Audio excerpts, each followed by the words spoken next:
And right here is a rug, two rugs that are set out for us.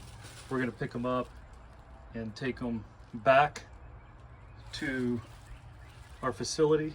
We're gonna do a low moisture set cleaning process. And one of the reasons why sometimes we pick them up at the client's request, because there's not a whole lot of space in their home.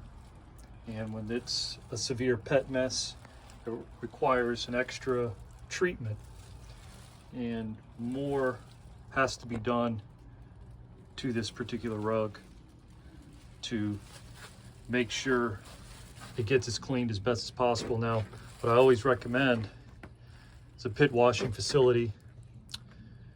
We don't have one in our town. We're a small town. This is the next best thing.